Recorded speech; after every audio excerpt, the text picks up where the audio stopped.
Hello and welcome to Quilt Addicts Anonymous. I'm Stephanie Soebbing. Today's a Stashin' with Stephanie Day where we come out with a brand new back order friendly pattern that's been designed and inspired by this month's collection that we sent out to our Stashin' with Stephanie subscribers. They all received a bundle of 10 fat quarters in the mail, and they get access to the pattern for free and first dibs on additional fabric so they can get the 5 fat quarters they didn't get, plus background and binding if they want to turn their bundle into a quilt kit and make the quilt that we've designed to go with. They get special deals, they get all kinds of goodies to go along with that, so it's a great club to be a part of. But I want to tell you a little bit about this month's quilt. It's not a hard pattern by any means, and if you've been wanting to get better at half square triangles, this is a great one to do it with, because probably about half of the blocks or half of the units within the block are half square triangles. So we're going to do the 2 at a time method. If you want to delve deeper into this, we have an entire series on triangles, and it's called the Triangle Masterclass, and it goes through all different types of triangles, how to make them better, how to get better points where everything comes together just so. And you can check that out. We have an entire lesson on half square triangles if you need more info on that, but we're going to go into it pretty in depth in today's video as well. Now, it's not all half square triangles. We got plenty of just plain old squares in between there to give you a break, but we're going to be able to cover really well what I do to get perfect points every time when I'm creating my half square triangles, not have them stretch out and end up looking funny, how to trim them so that they're all the same size as your coordinating squares, and how I pin them together when I'm joining my blocks so that I never ever lose a point. So if that's something, or any of those somethings are something that you struggle with, that was a lot of somethings, then this is going to be a good video tutorial to watch, even if you're not interested in making this quilt kit, because we're going to delve into that pretty deeply. I really like how this one came together. It's always fun how just turning blocks different ways can totally change the look of the quilt.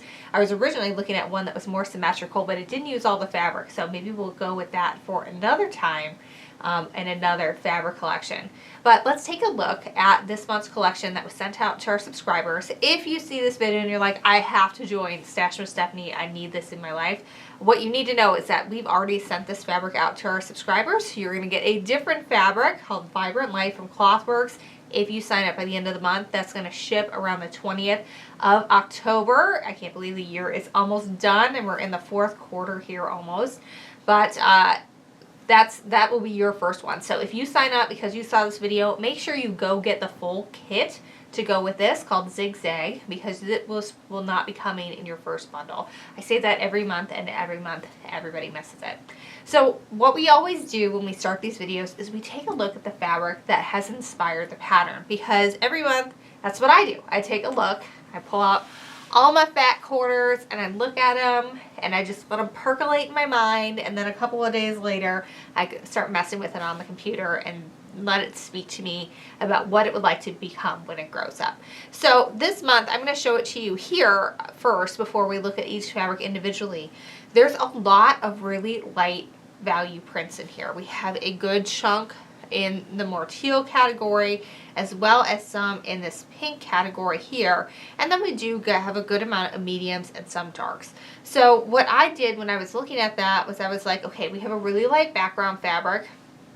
I can't put any of these light fabrics next to it because they're going to get lost. If I were to put this little splatter here next to our background fabric, you would not be able to see a clearly defined block.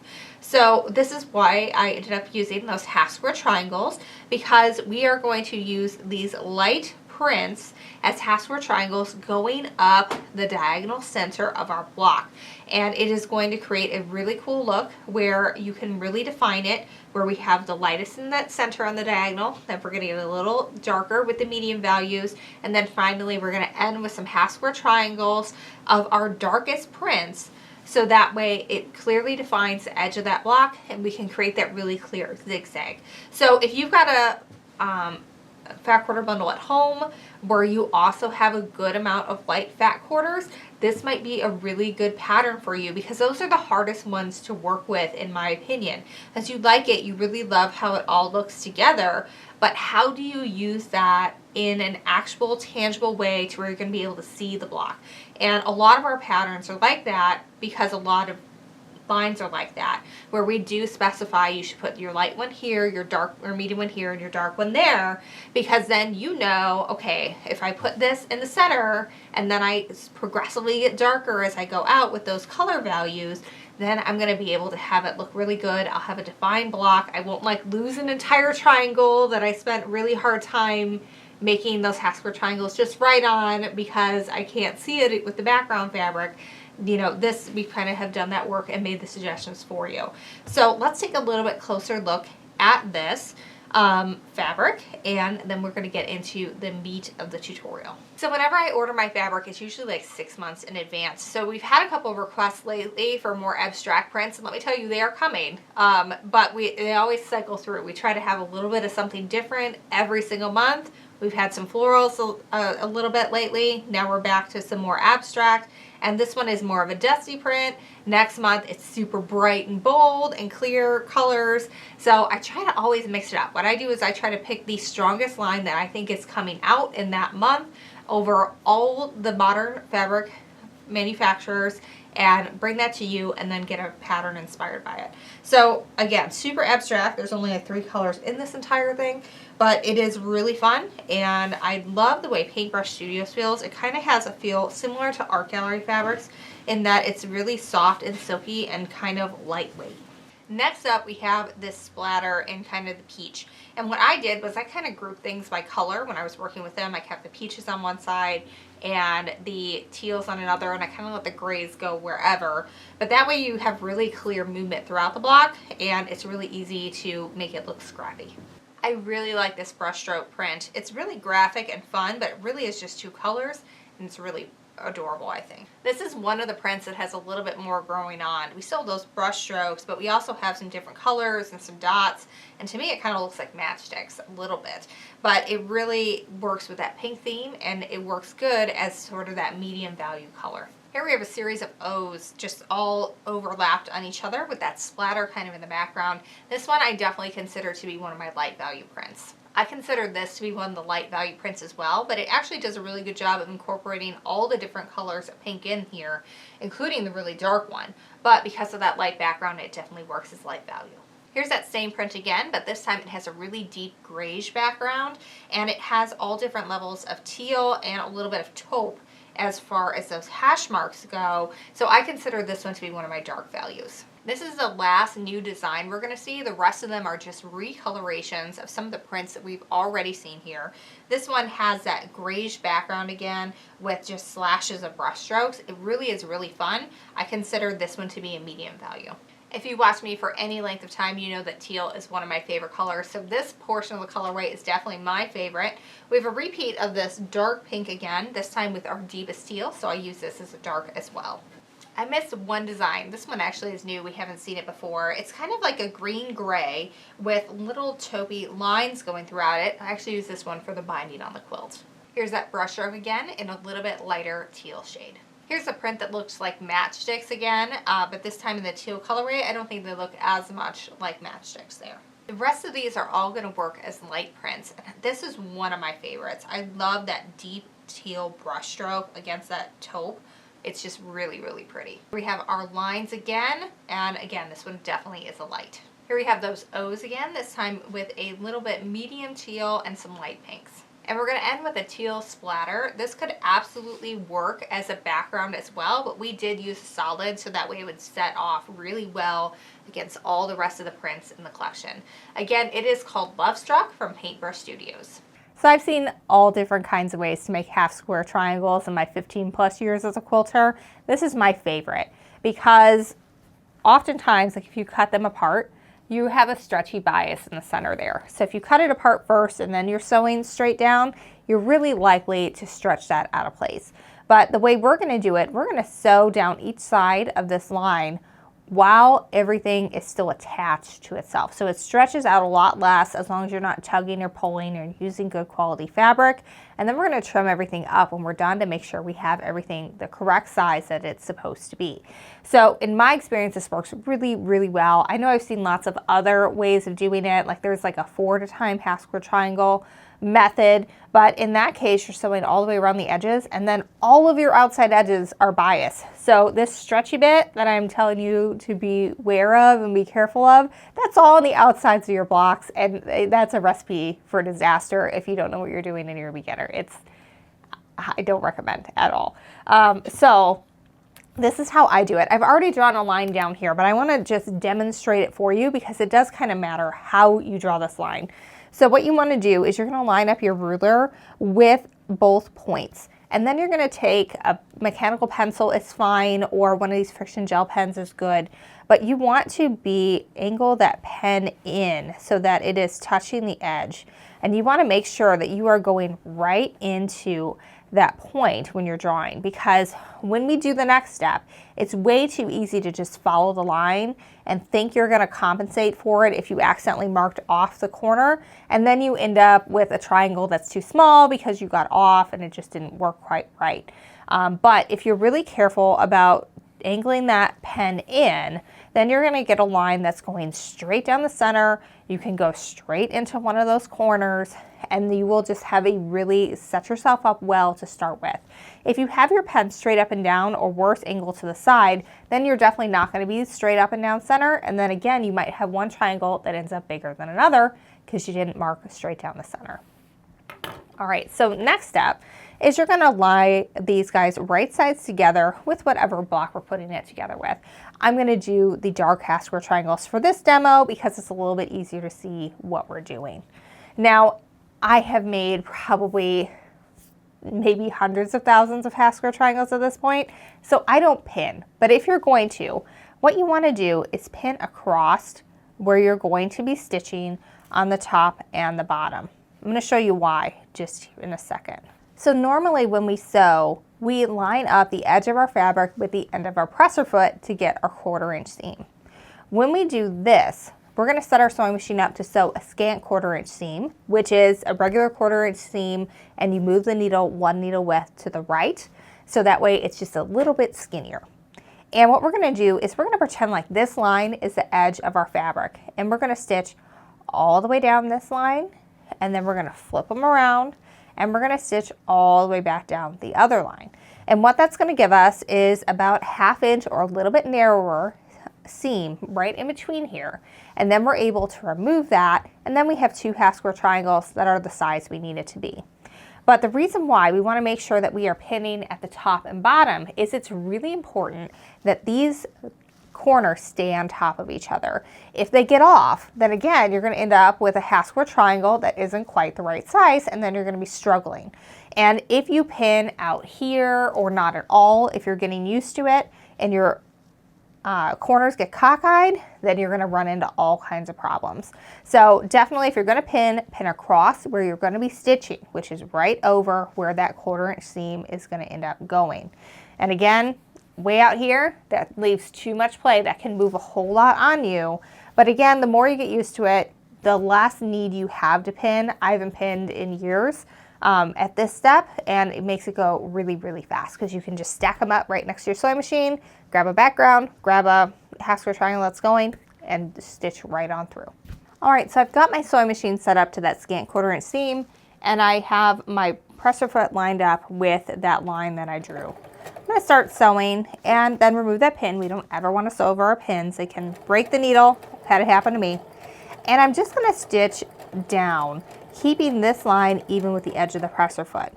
What I'm doing is I'm holding on to the edge usually, but I'm letting the fabric take it. You can see it's going to go whether I hold on to it or not. What you don't want to do is start tugging on this. You can see it stretch, and then that bias gets sewn at while it's stretched, and then that's when you end up with half square triangles that have like a happy face or a frowny face, depending on how we're feeling when we realize we've done it. But just make sure that you're kind of have your finger on it just to hold it in place and keep it going straight, but not to tug on it because that's going to mess up your half square triangles. When you get all the way done, what you can do is you can lift it up and you can chain piece. You can put another one right in there and keep on going. You get this big line behind you. It makes it really fast to sew them all. But when you get down to all of them, you just pull your threads out a little bit, and you're going to just stitch right down the other side.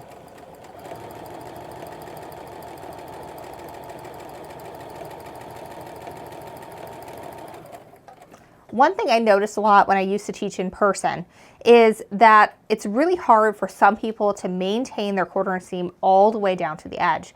So what you want to do is you just kind of want to hold your finger to the side and make sure that you're being really careful and deliberate, so that way you have that straight parallel seam going straight down from corner to corner. All right, I've zoomed in really close because now is a good quality check time.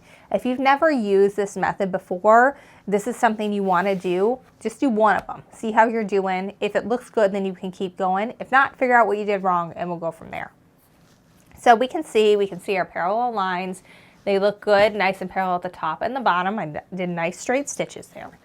What I'm going to do is I'm going to line up the edge of my ruler with my first seam over here, and I should be between the 1/2 inch mark and the 3/8 mark. I'm not quite in the middle. I'm a little closer to the 1/2 inch mark, but as long as you are at 1/2 inch to 3/8 of an inch, you're good. That's perfect. Any smaller than 3/8 of an inch, and your seam is not going to be large enough to withstand the stress of long arming and wear and tear on your quilt. So you do want to make sure you have at least that much, but somewhere right in between is absolutely perfect. It's going to ensure that we have enough wiggle room on the sides here that we're going to be able to trim it to size and have everything fit together perfectly.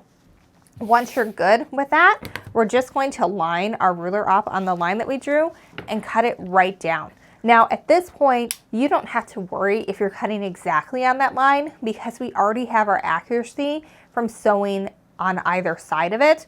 But you don't want to make sure that you're like too far over on one side or another, because if you get too skinny of a seam, you're going to have the same problem as if your seam is smaller than 3/8 of an inch, and it's not going to withstand the wear and tear of long arming or just everyday stress of using the quilt. All right, so now when we open these up, we can see that we got 2 for the price of 1, and we now have 2 half square triangles to work with. We're going to get these pressed and trimmed, and then we're ready to assemble our block. Now the way you press your triangles is super important. I almost always press my seams open. And the reason I do that is because it helps me get really great pointy joins where it doesn't look like I've lost anything. And also it allows me to get right into the tip of those triangles when I'm long arm quilting, which is great if I want to do something fancy. And I have not once had a problem with the seam popping open or batting poking through. I do have my stitch length at 2.0, so that does help. So to do that, what I do is I open that seam with my fingers first, and then I just put the tip of my iron straight down that seam and press that first from the wrong side, and then I flip it over and go from there. Now I know that there are people who are like, oh, but you can't quilt it like that. You absolutely can. You can quilt right next to the seam like that. I've got about 100 quilts behind me that I've done like this, and it works fantastic. And I actually started doing it when I started long arming my own quilts because I got such better results and was able to do so much more with quilting. Now I have seen some rulers where they line it up at this point and trim it. I'm really leery of those because I've seen a lot of people accidentally stretch their seams out at this step. It's really easy to accidentally pull this a little bit and have your block get a little wonky. So I am always a fan, and I will always press mine first and then trim it, because I just feel like I get a lot more accurate results that way, because if I've done anything weird at this step, I can fix it in the next one. But if you've already trimmed it, then you might just have to trim it again, or you might end up being too small in one point and then you're SOL, and that's no good. So we're going to trim next after we pressed. So when you're trimming half square triangles, one of the most important measurements you're going to look at is where your 45-degree line is on your ruler. We want that to be exactly over our seam allowance. If it's like this, for example, then our point is never going to end up in the corner, and it's never going to look like it when we go to sew it together later. So the first thing you want to do is line that up with the seam allowance and make sure it doesn't move. Next, I want to make sure, in this case I'm trimming to 3.5 inches, that I've got a little bit of fabric hanging beyond 3.5 inches and hanging a little bit beyond the edges. So that's the benefit of going a full inch larger than your half square triangle is required when you are cutting, and also sewing that scant 1/4 inch seam. You just get a little bit extra wiggle room. All right, I'm going to go ahead and turn that around.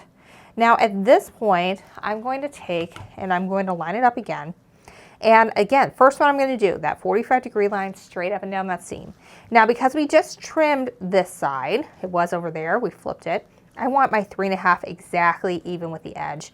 And one thing I always do is I put my pinky to the side and I put my whole hand down on the ruler so that it doesn't slip. And you also want to have a fairly newish rotary cutter blade on here, as that'll help too and not have the fabric be split all over the place. So this doesn't look like I trimmed that much off. There's just tiny little bits here, but they really add up. If I put it next to the one that I haven't trimmed, you can see a definite difference in size. This one is the exact size of all of my squares that I've cut for the rest of my block. This one is probably at least 1/8 of an inch larger. Now, 1/8 of an inch may not sound like a lot, but 1/8 of an inch extra times 8 means for every 8 seams in your quilt, you're going to be adding an extra inch that you're trying to ease in, and that adds up fairly quickly. So that's why it's important to take this step. I know it takes a while to do it, so break it up. Do it a little bit at a time, but don't skip it. And you're having really awesome quilt blocks that look great, have all your points where you need them. Trimming is key to making that happen. I'm going to get this one trimmed up, and then we're going to assemble this quilt block. So at this point, we're essentially just sewing a 16 patch together. I'm going to start by sewing my rows together horizontally, and then we're going to join them. For sewing the rows together, there isn't really anything special we need to do as far as pinning, because we are never going to have a point meeting a point in the individual rows. It's always going to be a half square triangle meeting a regular square. So we can just sew that together as we would any square, but I am going to have some tips for you when we are joining our rows to make sure that we don't lose any of those points.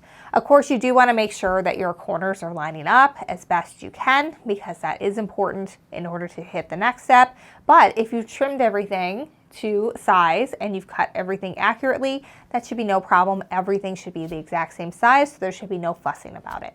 So I'm going to make sure to move my machine back to a regular 1/4 inch stitch. I don't need the scant anymore because we need it to be super accurate at a 1/4 inch at this point. To speed things up, what I like to do is just sew one row at a time. So I'm just going to start with this guy and sew him down. You can pin this. What I like to do is just kind of line up each corner and get going.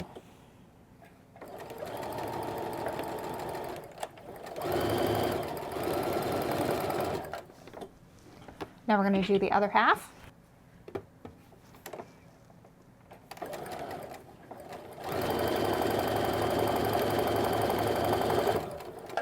Now at this point, I'd like to lay everything back out to make sure that I haven't flip-flopped anything and everything is still where it's supposed to be. So what I'm going to do is I'm just going to sew my halves together, and then I'm going to wait to press everything until I have all my rows together. Now, if I were doing this for the whole quilt instead of just a video demo, I would do all of row 1 at the same time, just having everything all stacked up, and then I would repeat for rows 2, 3, and 4 until I had all my rows sewn together.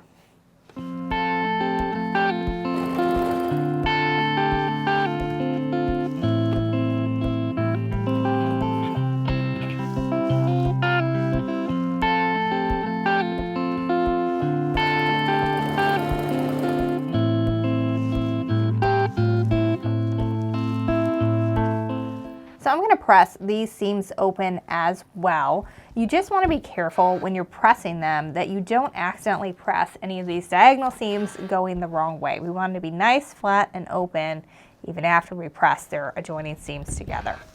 And what I like to do is I first will press from the back like this. And when I'm joining a row, I'll then take it and press the whole seam or the whole row as one, going across to get it nice and flat. I'm going to repeat with all the rest.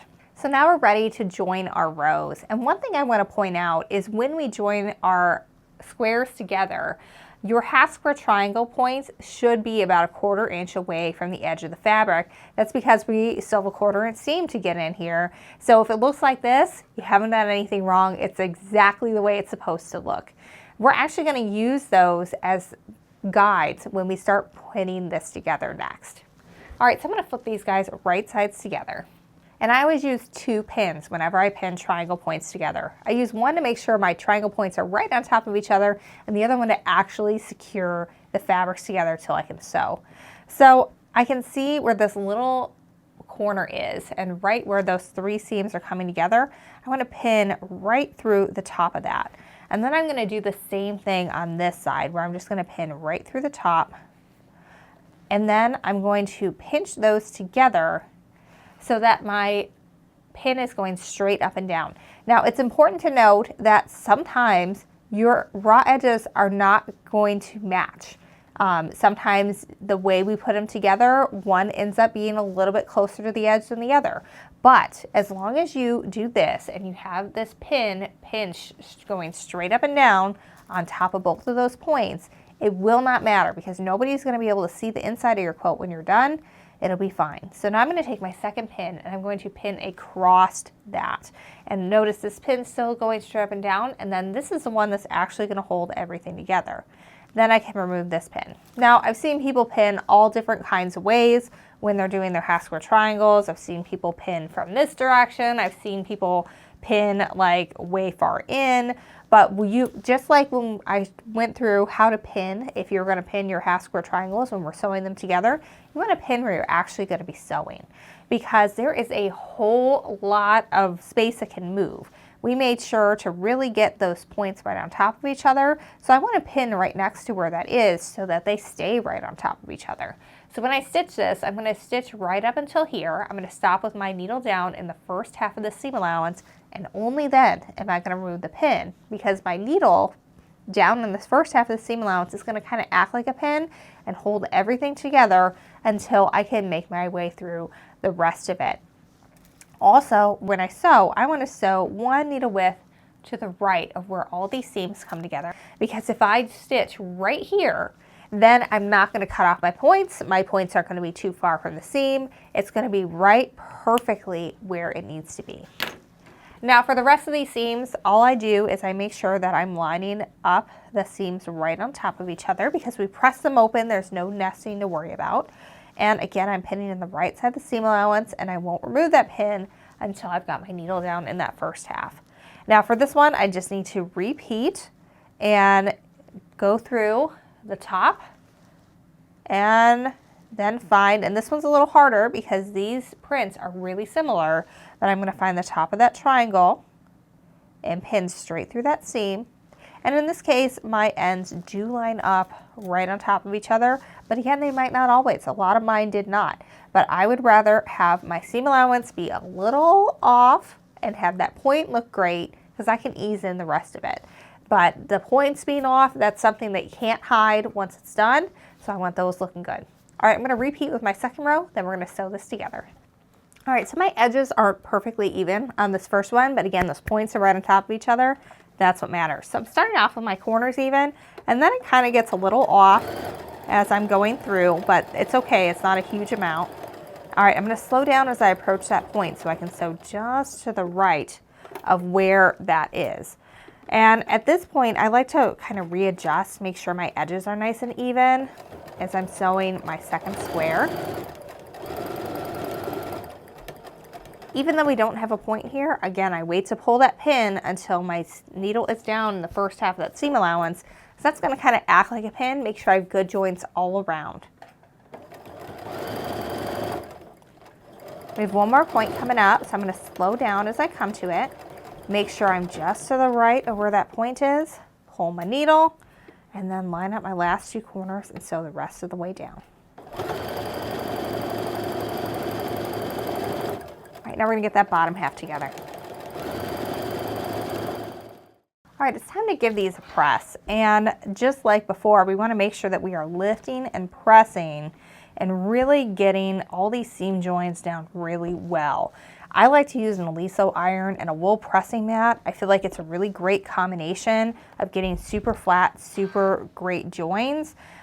We don't sell either of those things because they are difficult to ship and expensive to ship.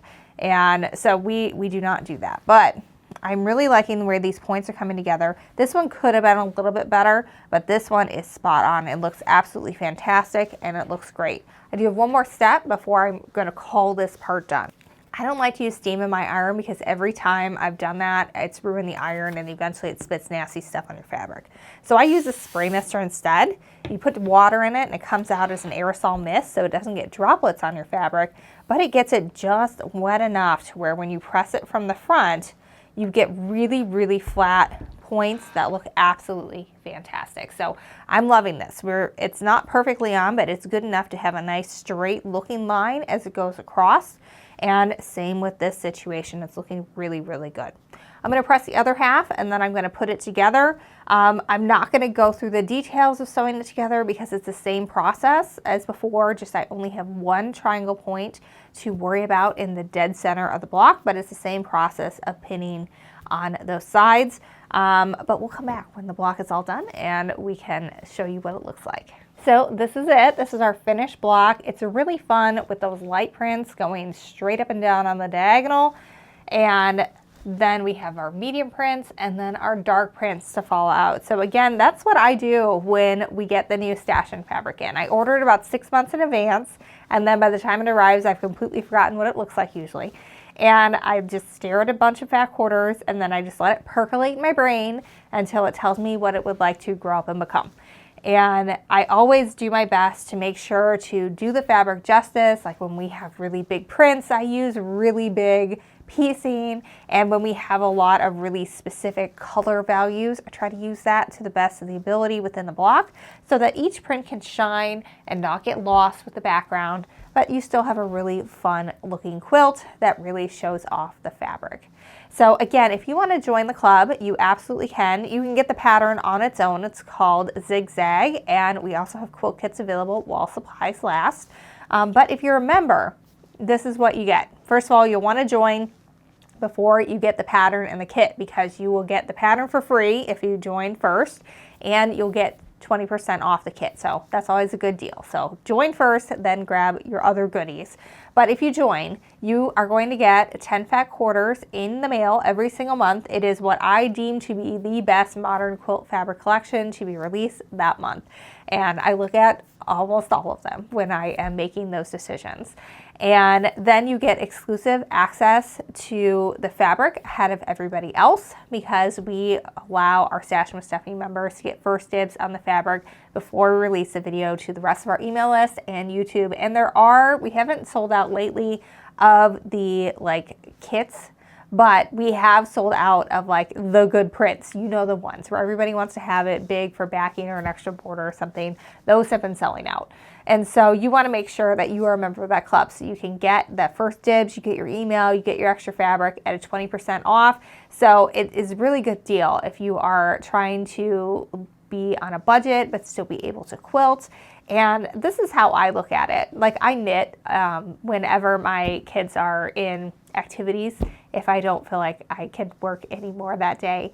And one skein of yarn, I get the good stuff because one skein of yarn is going to give me so many hours of entertainment, much more so than a night out having, going out to eat or a movie or whatever. I can spend that same amount of money on my next knitting project or my next quilting project and have hours and hours and hours of fun. So that's kind of how I look at it is, yeah, it's quilting fabric has gotten more expensive like everything else, but I'm going to have so much more fun for the money I spend for a much longer time than I will if I just go and do a thing. I get to experience this thing for a long time and it will bring me joy long after it's done as well, so I get to use it. But anyway, tangent aside, you get 20% off any additional quilting fabric you order. You get the free pattern every single month. You get access to all of our previous Stashing with Stephanie patterns for free. I think it's over a $300 value now. There are a lot of them and they're all fat quarter friendly. So if you're trying to work through your stash and save some money that way, that is also a great way to do things. And in addition to that, you also get a special discount on both of my Fat Quarter books, Fat Quarter Patchwork Quilts and Fat Quarter Workshop, which is a bestseller on Amazon. But when you get it from us, we sign it and you help support us a lot better because we only make a few cents when you get it from Amazon. And when you get it from us, we make about half of that. And so that helps keep the lights on, helps keep us bringing you new videos, helps keep all my staff paid, good things. So if you like this content and you're thinking about getting the book, I would love it if you got it from us because it definitely helps us out that way. So check all that out. Again, if you see this and you're like, I love this, I need this quilt in my life, I'm going to join Stash with Stephanie, you're going to want to make sure that you get the kit of Zig Zag, because the next collection to come out, if you join by the end of the month, is going to be Vibrant Life from Clothworks. It's really gorgeous, really pretty. It's a digital print. It's absolutely fantastic. I'm really excited about it. But if you don't join until October 1st, then you're going to be waiting until November 20th to get that shipping notification for your first bundle. You'll get access to the discounts right away. You get access to the free patterns right away, so you could like get this kit, for example, to keep you busy while you're waiting, but you're going to be waiting a little bit to get that first bundle. That's because we ship them all out at the same time so that everyone has the same chance of getting extra fabric and getting the 5 fabrics they didn't receive, plus background and binding to turn their bundle into a full quilt kit. But also, we have more than 700 members of this thing. It is quite the production. It takes about 3 weeks from the point when we start cutting the fabric to the point when we're ready to ship it out to you. And so we need to have that time to be able to get everything ready and know how many bundles we have to prepare to get to all of you guys. So check it out. Pattern is Zig Zag, fabric is Love Struck. We can get patterns and kits on our website. You can join Stashing with Stephanie and start saving on your quilting fabric and get exclusive discounts and pattern freebies. So good club to be a part of, a great way to quilt on a budget. And I hope you have enjoyed learning a little bit more about how to square triangles, how to get those perfect points, and my tips for making that happen. So until next time, happy quilting.